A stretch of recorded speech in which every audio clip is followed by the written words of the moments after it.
Hello my friends and welcome back to Life's Biggest Questions, the channel that answers any and all questions regardless of how possible or crazy they may seem. I'm your host Jared Bronstein, and before we get into it, make sure you're subscribed, click that bell if you're going to be voting in next year's election, it's your duty, and drop us some comments below with some other questions you'd like answered. Of course, this is totally hypothetical considering how Hillary has made it clear she's not involving herself in the election at all. But we're going to explore the idea of Hillary Clinton becoming president following the 2020 election. Although the potential presidents, as well as our current president, Donald Trump, will be campaigning through 2020 in hopes of winning the election, technically they wouldn't be sworn in until January 20th, 2021. So now that we've cleared up any confusion, let's look at what Hillary would do if she were to be sworn in as president in 2021, basing it off of her previous campaign in 2016. When Hillary was the front runner for the Democrats, going head to head with President Trump, it was extremely evident the two were polar opposites. They disagreed on almost everything. Trump promised to build a wall, Hillary supported the DREAM Act, which stands for Development, Relief, and Education for Alien Minors. Hillary wanted to expand Obamacare, whereas Trump got rid of it. To say the country would be run in a totally opposite manner would be a bit of a stretch, but I think it'd be a very different country to say the least. But what would change exactly? Well, based on Hillary's previous campaign, I think it's safe to say she would implement immediate changes, including raising taxes on the wealthy, offering more affordable healthcare, and giving immigrants opportunity to become US citizens if they were to follow the right steps. But what would this mean for the country itself, and how would her presidency affect foreign affairs? Well, starting off with home, aka the US, I think it's safe to say, based off her 2016 campaigning, that Hillary would implement a higher tax on families making over $5 million.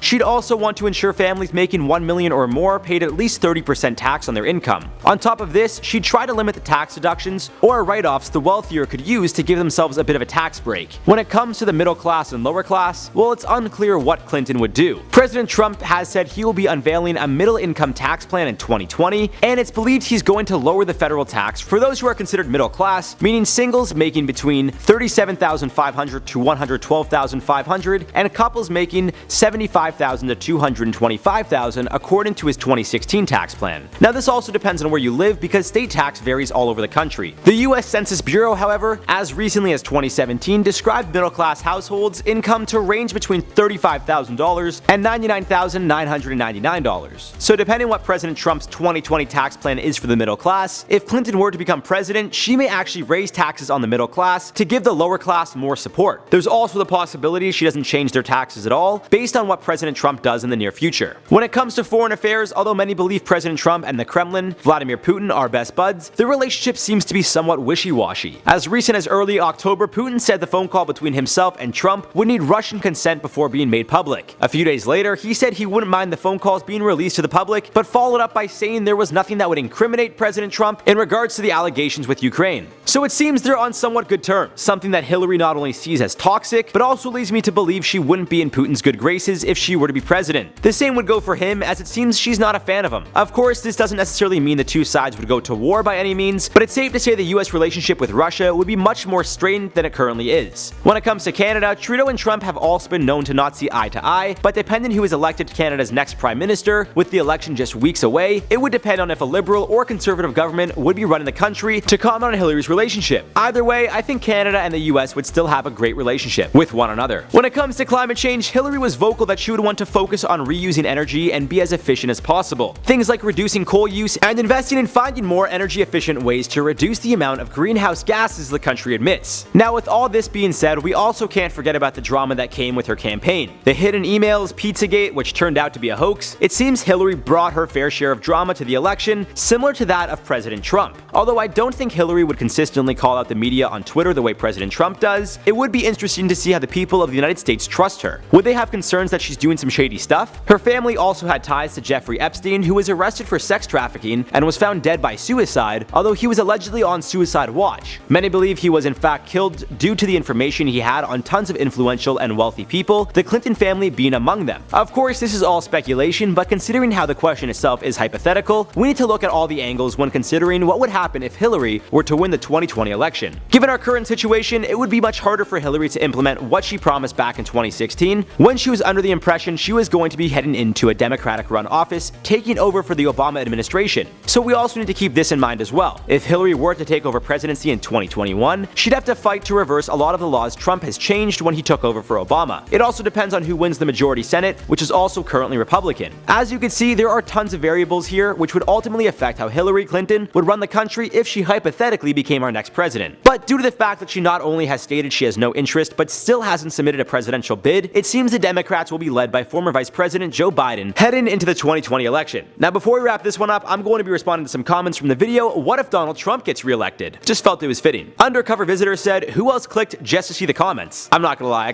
I don't read all the comments from videos, but I wanted to see these comments because I figured you guys would be going back and forth saying how he's the worst president, he's the best, this and that, so I thought it'd be funny for me. Philip Greenwald said, "With the Canadian election just 20 days away, what if Justin Trudeau gets reelected?" I don't know if we have enough subscribers on this channel that really care about Canadian politics, but if you guys want to see it, let us know in the comments below. Julio Cantu said, "What if Vince McMahon ran for president and won?" Well, I mean, I hope that wrestlers would just run everything and Jim Ross would announce everything in the news. Oh god, we got a tornado! And that does it for this one, guys. If you guys enjoyed it, make sure to give the video a thumbs up, click subscribe, and of course that bell icon as well to make sure you guys never miss a video. Let me know your thoughts on this one in the comments down below. How would you guys feel if Hillary somehow pulled off a 2020 presidential election win, like a wild card of sorts? I have no comment, just staying neutral as always. Until next time, folks, I've been your host, Jared Bronstein. Take care.